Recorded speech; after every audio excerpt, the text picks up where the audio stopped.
Merci, M. Nabucco. Permettez-moi de saluer tous ceux qui sont avec vous aujourd'hui à Lomé et que nous aurions aimé rencontrer physiquement pour la première fois, faire connaissance et avoir 2 ou 3 jours pour échanger en profondeur. Pour ceux qui suivent l'actualité, vous vous êtes rendu compte que ça n'a pas pu être possible parce que nous avons un climat politique particulier au Sénégal et je pense que nous avons un vis-à-vis qui peine à se relever d'une défaite politique et on essaie de rattraper par des mesures judiciaires injustifiées et inutiles d'ailleurs, parce que cela ne nous empêche pas aujourd'hui de pouvoir, par la magie de l'Internet, de pouvoir échanger avec vous tous. En tout cas, vous dire que nous sommes très honorés par cette invitation que je considère être celle du peuple togolais. Et nous sommes très honorés également de pouvoir échanger brièvement avec toutes ces sommités. Je serai beaucoup moins long que M. Zinsou, que je salue au passage, et vous dire que nous sommes très honorés, pour dire vrai, parce que ces débats doivent se tenir. Ils doivent se tenir parce qu'il y a énormément de suspicions autour de la question de la monnaie sous-régionale et particulièrement du CFA devenu éco. Il y a énormément de suspicions. La preuve, quand j'ai annoncé ma décision de me rendre à Lomé, j'ai reçu des interpellations de toutes parts. Les gens disaient que ce n'était pas nécessaire, que c'était un sommet de la France déguisé, de la France-Afrique, que j'allais me faire France-africaniser en participant à ce sommet.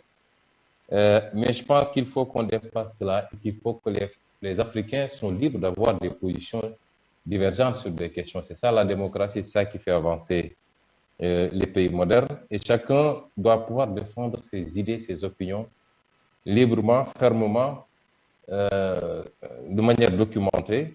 Et c'est en cela que je considère que tous ceux qui ont des positions autour de la problématique de la monnaie, qui est cruciale, extrêmement importante, qu'ils s'appellent Kémy Séba, Nathalie Yamb, Guy Marius Sagna, Aminata Traoré, Lionel Zinsou, Nabucco, Mamoudou Koulibaly, Ndongo Silla, Achille Mbembe, Carlos Lopez, et tant d'autres, tous ces gens-là doivent pouvoir se retrouver, discuter, et après, le reste va se transposer sur le terrain politique parce qu'il y a des choix politiques qu'il faudra faire et je crois que c'est les politiques qui le feront.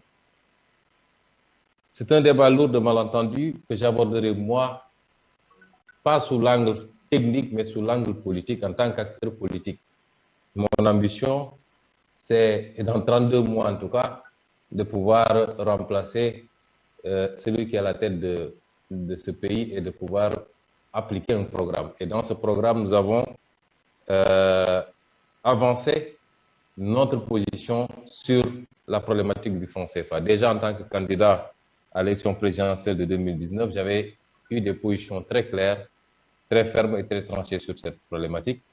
Je crois que les évolutions de décembre 2019 vont légèrement dans le sens de ce que nous voulions nous. Et dans mon ouvrage intitulé « Solutions pour un Sénégal nouveau » également, j'y avais développé des positions qui sont des positions politiques par rapport à la problématique du franc CFA. Mais il faut reconnaître que c'est un débat qui est lourd de malentendus et d'incompréhension sur fond d'accusations permanentes de néocolonialisme et de servitude volontaire ou imposée contre l'ancienne puissance coloniale, la France.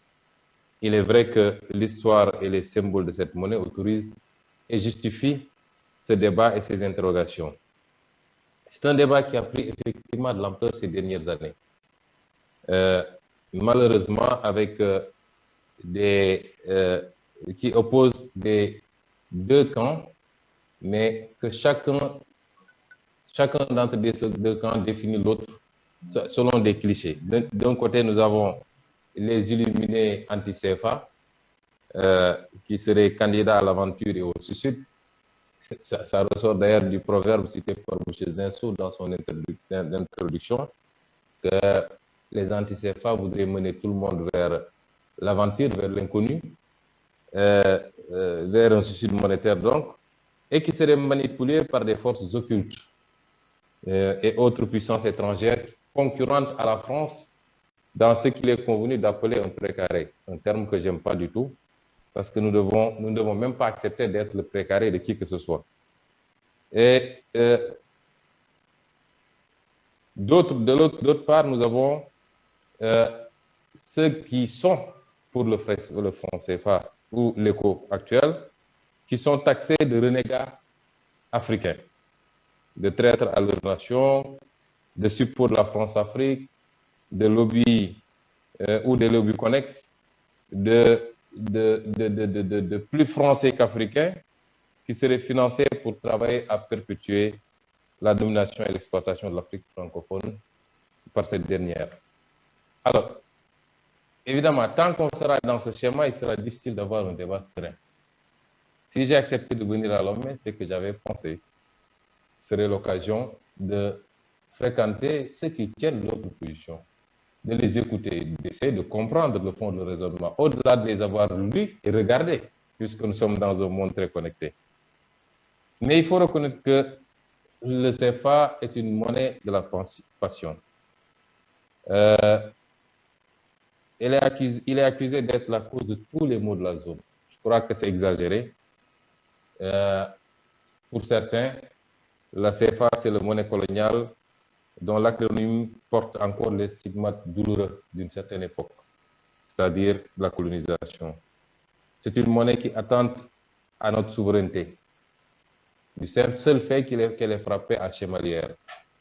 C'est une monnaie qui facilite la mainmise de la France par le contrôle de nos opérations commerciales et la libre transférabilité, qui est l'un des fondamentaux de cette monnaie. C'est une monnaie également qui freine notre développement et notre industrialisation, car ensuite elle dévalorise nos exportations par sa fixité. Et enfin, c'est une monnaie qui nous prive de nos réserves de change qui auraient pu être utilisées à autre chose. Il faut remarquer quand même que la plupart de ces griefs sont fondés, pour ce qui nous concerne, nous le croyons, et méritent une attention, même si certaines sont accessoires, totalement accessoires par rapport au fond du débat, et polluent un débat qui est beaucoup plus sérieux. La récente réforme annoncée ne me semble pas, personnellement, ne me semble pas être la panacée attendue.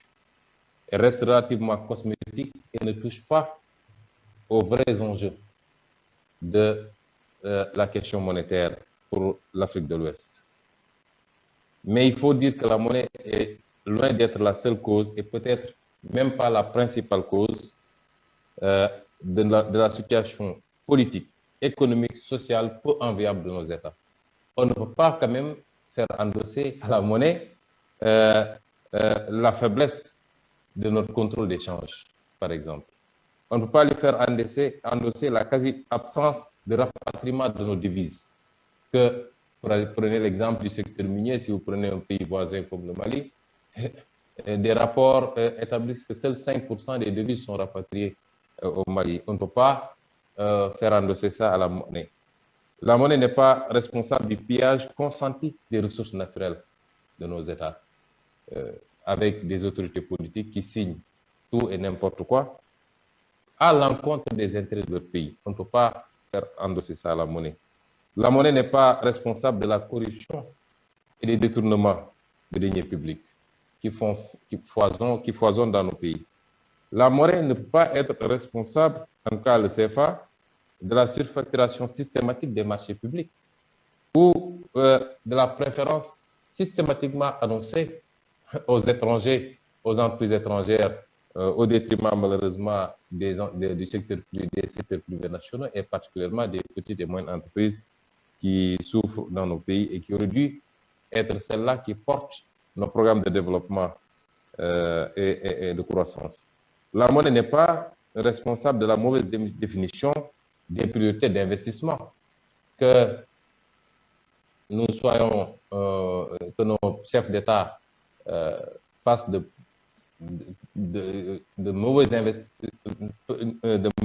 identifier de mauvaises priorités d'investissement en termes d'infrastructures, par exemple, qui coûtent un endettement extrêmement lourd pour nos pays, pour ensuite revenir d'ailleurs pleurnicher à tout bout de champ pour l'annulation de cette dette, et à côté aller acheter en moins de 10 ans 2 avions de commandement. Ça, ce n'est pas la responsabilité de la monnaie. Je suis désolé.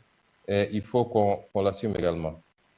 La monnaie n'est responsable absolument de tout ça, ni de la faiblesse institutionnelle de nos États, ni des instabilités politiques chroniques qui nous amènent à avoir des gens qui s'accrochent ad vitam aeternam au pouvoir ou qui modifient régulièrement les constitutions pour avoir troisième, quatrième ou cinquième mandat. Ce n'est pas la responsabilité de la monnaie. La monnaie n'est pas responsable des tensions ethniques et tribales et des contestations des frontières issues de la décolonisation.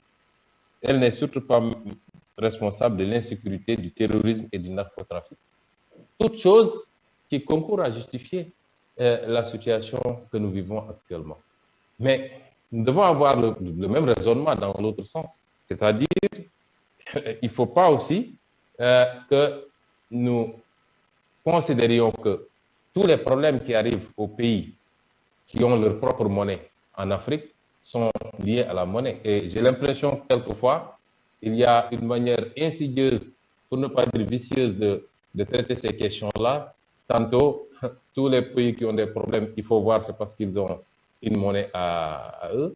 Et quand des pays qui ont leur propre monnaie s'en sortent très bien, on dit que ce n'est pas forcément la monnaie, c'est lié à d'autres facteurs. Moi, je pense qu'il faut qu'on soit cohérent sur ces problématiques-là et reconnaître que nous ne pouvons pas détacher la question monétaire de toutes les autres questions qui tournent autour de la gouvernance de nos États, mais c'est un levier important qui peut justifier un certain nombre de choses. Et c'est pourquoi, moi, pour toutes les accusations qui peuvent être portées pour ceux qui ont des positions assez critiques vis-à-vis de la monnaie, moi, je ne connais pas de Russe, je n'en ai jamais vu de ma vie. Je ne discute pas avec des Russes et je n'ai jamais lu un Russe sur la question monétaire.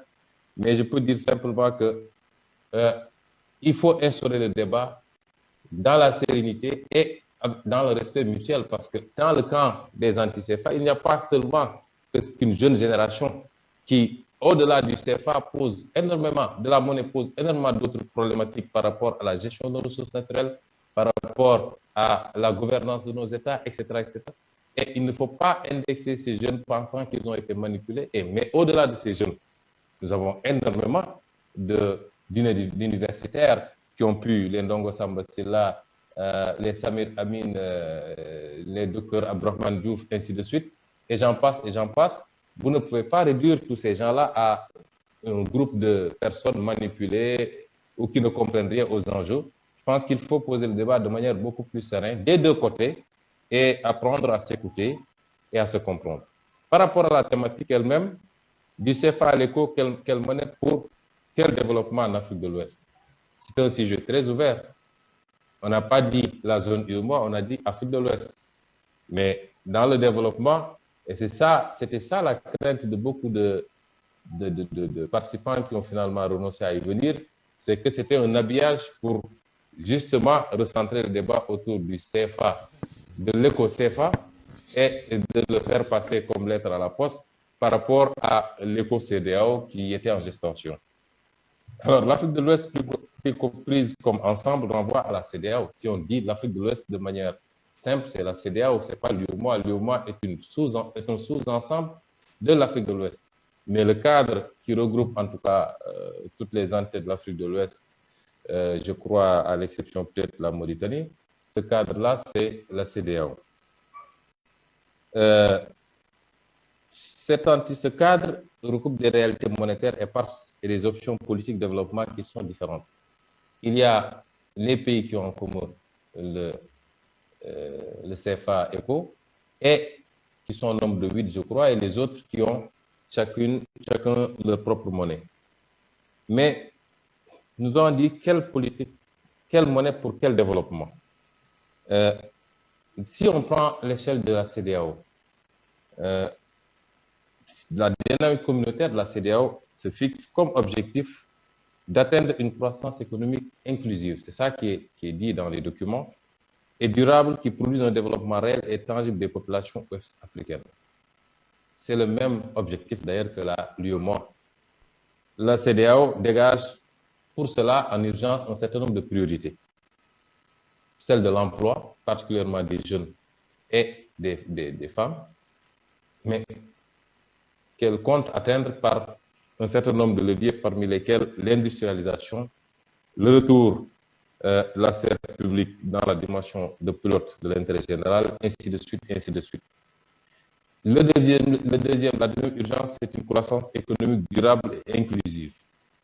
Inclusive, c'est extrêmement important. On parle souvent de croissance et on nous vend toujours la croissance des pays de la zone UEMOA, qui est une croissance assez soutenue et assez importante depuis plusieurs années, mais qui n'impacte pas fondamentalement sur la rupture, qui est également un des objectifs prioritaires, infrastructures matérielles comme immatérielles.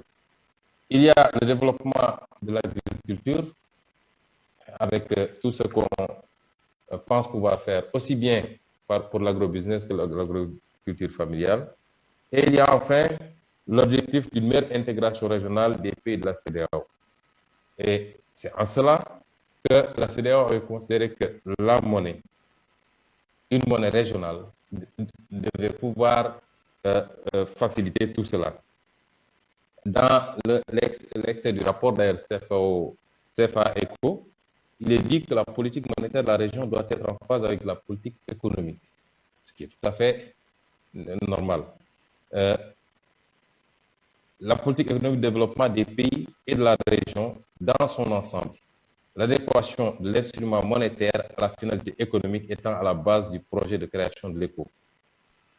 Ensuite, que l'ECO-CEDEAO, qui est en douloureuse gestation malheureusement depuis les années 80 et qui n'a pas pu respecter les différentes échéances qui étaient fixées, et cet ECO devrait faciliter les échanges commerciaux et financiers, réduire le coût des transactions financières entre des pays et renforcer la concurrence. Et enfin, que l'ECO devait, à défaut de garantir une meilleure intégration régionale des pays de la CEDEAO, il devait au moins avoir un rôle moteur en facilitant un véritable fédéralisme budgétaire, les échanges commerciaux ainsi que la circulation des personnes, des biens, des services et des capitaux. C'est un vaste programme et un grand rôle qu'on envisage de faire jouer à l'ECO-CEDEAO. Quelle que soit l'option retenue, que ce soit l'ECO comme simple prolongement du franc CFA, ce qui semble être l'option de tous les panélistes, en tout cas des organisateurs de ce panel, pour des raisons que nous connaissons, que ce soit l'ECO réel, l'ECO Naira, l'autre version de l'ECO, ou l'ECO monnaie commune, mais pas unique. Quelle que soit l'option retenue, la CEDEAO devrait être gérée par une banque centrale fédérale et fixée. La monnaie devait être fixée non pas à l'euro, mais à un panier de devises, euro, dollar, etc., etc. Alors, nous considérons que c'est un projet noble, c'est un projet ambitieux, corrélé à l'ambition politique que nous avons, nous, en tant que panafricanistes, mais surtout en tant que défenseurs ardents d'une fédération sous-régionale. Nous y croyons. D'ici 2090-2100. C'est un projet. C'est un projet noble, en tout cas, c'est ECO qu'ils nous proposent, mais confronté à la réalité, c'est un projet vraisemblablement utopique. Pourquoi nous le disons? Nous considérons que le projet de la CEDEAO s'inspire du projet de la zone euro, totalement, alors que les réalités sont totalement différentes. Nous aurons énormément de problèmes et de difficultés à converger. D'ailleurs, toutes les échéances qui n'ont pu être respectées le montrent. Nous avons des pays que je ne citerai pas ici, qui sont à un niveau d'inflation extrêmement important. D'autres sont à un niveau de déficit extrêmement important. Il est évident que nous allons avoir énormément de problèmes à atteindre les critères de convergence pour aller vers cet ECO. Sinon, il faudra s'attendre à ce que ces pays-là lancent des programmes d'austérité. C'est le cas de beaucoup de pays que je ne vais pas citer qui sont dans le texte. Ensuite, pour que ces pays-là descendent sous les 5% du taux d'inflation, ils vont devoir mettre en place eux aussi des politiques d'austérité qui vont certes diminuer l'inflation, mais qui vont augmenter leur dette publique. Est-ce que ces pays sont prêts pour ces sacrifices? Je ne crois pas, tout de suite et maintenant. La deuxième inquiétude, c'est que pour avoir une monnaie unique, il faut un taux d'échange important entre les pays de la même zone. Je crois que lorsque la zone euro se créait, les pays avaient un volume d'échange, un taux d'échange de 60% entre eux. Ici en Afrique, on a du mal à atteindre les 10%. L'échange intra-zone est extrêmement faible pour qu'on puisse aller valablement vers cela. Et enfin, il me semble être extrêmement délicat d'aller vers ce modèle en l'absence d'un souverain. C'est pourquoi tantôt j'ai parlé du projet politique, c'est-à-dire d'un projet fédéral. Il me semble extrêmement délicat d'y aller. Qui jouera le rôle que joue aujourd'hui l'Allemagne? Ce n'est certainement pas le Nigeria qui a les problèmes que nous savons, et je crois que le précédent orateur l'a rappelé. Et nous ne pouvons pas prendre le risque de sortir d'une monnaie critiquée pour son manque de souveraineté pour tomber vers une situation beaucoup plus dramatique avec moins de garanties que ce qu'on peut avoir avec la France, quelles que soient les critiques que nous formulons par ailleurs. Alors, la seconde zone, c'est la zone UEMOA, qui nous concerne particulièrement, qui regroupe les 8 pays que nous avons ensemble et qui ont en commun l'usage de la langue française et le même héritage colonial.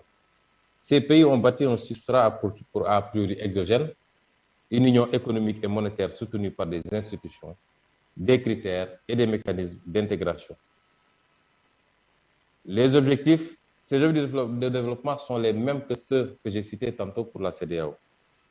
Au plan monétaire, la zone UEMOA tient une monnaie unique à ses États membres, le franc CFA, devenu ECO, co-géré avec l'ancienne puissance coloniale. Coopération qui repose sur les 4 fondamentaux, les 4 principes fondamentaux que nous connaissons: garantie de convertibilité, fixité de la parité, libre transférabilité, centralisation des réserves au niveau du trésor français. Mais cette monnaie répond-elle également aux impératifs de développement de l'Afrique de l'Ouest? On a des impératifs de développement. Je rappelle que la thématique, c'est quelle monnaie pour quel développement de l'Afrique de l'Ouest. Est-ce que cette monnaie répond aux impératifs de développement de l'Afrique de l'Ouest? On nous dit que la centralisation des réserves au trésor français est quelque chose d'obligatoire, puisque la France est garante. Mais c'est un désaveu par rapport à notre souveraineté. 60 ans après les indépendances. D'autant que nous savons que la France n'a jamais, en réalité, jamais réellement garanti notre monnaie, mais que nous le faisons nous-mêmes. Au-delà, le compte d'opération permet à la France d'avoir un contrôle absolu. Et c'est ça la réalité sur nos opérations commerciales et un moyen de pression sur les dirigeants récalcitrants. Je crois que le président Laurent Gbagbo l'a éprouvé en 2011 parce qu'il y a cet outil qui permet d'asphyxier les dirigeants récalcitrants. Même si l'accord d'Abidjan du 21 décembre 2019 a prévu la fin de la centralisation des réserves de change pour les États de l'UEMOA, qu'est-ce que cela change fondamentalement? Et je crois que je poserai cette question aux spécialistes, parce qu'on a l'impression que c'est simplement un changement de ligne. Peut-être le doyen Zensou ou d'autres me donnent la réponse, un changement de ligne du Trésor français et donc du contribuable français vers la Banque de France. La libre transférabilité, limitée aux opérateurs français, accorde une facilité indue à ceux-ci, et cette libre transférabilité couplée à d'autres instruments, notamment les conventions fiscales de non-double imposition, mais également l'APE éventuel, constitue l'arsenal de mise sous coupe réglée de nos économies. Enfin, on nous explique qu'en optant pour un taux de change fixe, et donc pour une monnaie forte, puisqu'arrimés à l'euro, les pays africains concernés expriment clairement une préférence pour la stabilité. Curieuse stabilité quand même, parce que notre stabilité, nous l'assurons nous-mêmes par nos propres réserves, sous peine de dévaluation, si elle baisse en deçà du ratio convenu. On me dira que cela a changé avec la nouvelle réforme, mais nous serons toujours tenus, dans le cadre des autres éléments, des autres principes, de respecter ce minimum-là. Mais nous considérons qu'au contraire, l'instrument monétaire qu'on considère comme étant le seul instrument qu'on ne peut pas transférer. Après l'indépendance, nous avons dit, vous êtes libre de définir toutes vos politiques, politique de santé, politique agricole, politique fiscale, politique éducative. Toutes les politiques, vous êtes libre de les définir par vous-même, par vos gouvernants. Mais vous ne pouvez pas, vous n'êtes pas suffisamment responsable pour assumer la gestion d'une monnaie. Pour la simple raison que vous serez amené, peut-être, à en faire un instrument dont vous allez recourir plus que de normes. Vous allez peut-être émettre énormément, vous allez créer l'inflation, ainsi de suite. Nous considérons qu'effectivement, c'est peut-être ce paternalisme qui a créé l'irresponsabilité de nos élites politiques. Et qu'une mauvaise utilisation de cet instrument monétaire, avec les conséquences que cela engendrerait en termes d'inflation, serait le plus grand risque encouru par ces élites politiques pour les amener à beaucoup plus de rigueur par rapport à la stabilité même de leur pouvoir. Il est clair aussi que le choix qui est fait est un choix, comme l'a dit le rapport d'ailleurs, au profit du consommateur par l'objectif de maîtrise de l'inflation, optant résolument pour un déficit commercial chronique. Il est fait surtout au détriment de toute politique d'industrialisation. Or, comme je l'ai rappelé, les objectifs de développement tels qu'on les a énumérés sont fondamentalement axés autour de l'industrialisation. Répondre à la question, est-ce que cette monnaie nous permet de satisfaire cet objectif? C'est non, parce qu'on a fait le choix d'une stabilité privilégiant le consommateur, les importations, ainsi de suite, au détriment du consommateur, au détriment du moins de nos exportations de matières premières, mais également au détriment de nos politiques d'industrialisation, au détriment de l'investisseur dont les taux d'intérêt très élevés subis sont le prix à payer pour le maintien de la parité. Toutes choses qui sont diamétralement contraires aux objectifs de développement annoncés. Alors, si je dois répondre à partir de tout ça à la question, je considère que le franc CFA ECO, tel qu'il se présente, n'est pas la monnaie qu'il nous faut pour réaliser nos objectifs de développement. D'ailleurs, on n'est pas obligé d'opposer ces impératifs, d'avoir à choisir entre ces impératifs. Aucune politique de développement n'est réellement possible, en réalité, à notre avis, s'il occulte le levier monétaire à côté des autres leviers, notamment budgétaires, dans le cadre du policy mix. Or, actuellement, nous sommes privés de ce policy mix parce que nous n'avons pas la possibilité de développer une politique monétaire. Souvent, j'entends dire qu'on fait de mauvaises critiques au franc CFA par rapport à la flexibilité. Parce que les présidents, réunis avec le gouverneur de la Banque centrale, ont la possibilité de revoir la parité à tout moment. Mais nous parlons ici de flexibilité qui nous permettent, à temps réel et de manière permanente, de nous ajuster et de pouvoir supporter les chocs. On ne parle pas d'un constat qui peut subvenir tous les 2 ans, tous les 3 ans et qui nous amène à dire nous allons dévaluer. Nous avons besoin de l'instrument monétaire comme tout autre instrument, l'instrument budgétaire, mais que ce soit un instrument permanent. Donc, mais quand on analyse tous les arguments qui sont avancés par les pro-CFA, ça se résume en une phrase. Ce qu'on semble nous dire, nous, c'est qu'il ne faut surtout pas confier l'instrument monétaire aux élites politiques africaines, car ils sont simplement irresponsables. Ça se limite à ça. Ils sont irresponsables à gérer une monnaie parce qu'ils seraient tentés de rapidement entamer toutes les réserves. Ils seraient tentés d'exagérer avec la planche à billets pour combler leurs carences par ailleurs sur les autres politiques publiques. Nous considérons que s'il est vrai que avec tout ce qui se passe avec nos autorités gouvernementales du moins, tout ce qui se passe en termes de gestion de nos ressources naturelles, en termes de gestion de nos ressources budgétaires, en termes de gestion de nos ressources fiscales, où on peut se permettre d'accorder des exonérations à tout moment ou d'annuler des dettes fiscales à tout va, avec tout ce qui se passe dans tous les autres secteurs, il y a de quoi nourrir ces inquiétudes-là et nous les partageons avec tout le monde. Mais nous sommes venus dans ce débat à Lomé pour vous dire que nous, en tout cas, la génération que nous représentons, elle n'est pas une génération d'âge, elle transcende les âges, c'est une manière de voir et de concevoir. Nous n'avons pas ce complexe d'infériorité et de compétence. Nous refusons d'être ces majeurs non émancipés qu'il faut avoir toujours sous tutelle. On nous parle souvent des pays africains qui ont leur monnaie, souvent. On nous parle beaucoup des pays africains qui ont leur monnaie propre et qui sont dans les difficultés. Mais on ne nous parle pas beaucoup de ceux qui, aujourd'hui, se portent très bien avec leur monnaie, que ce soit en Afrique du Nord ou même en Afrique noire. Donc, je pense que nous en appelons à un renouvellement, à une renaissance doctrinale, comme disait l'autre, qui doit considérer tous les leviers budgétaires comme monétaires, tous ces leviers comme des instruments souverains de l'État, de nos États, qui doivent servir exclusivement à la réalisation de nos objectifs de développement.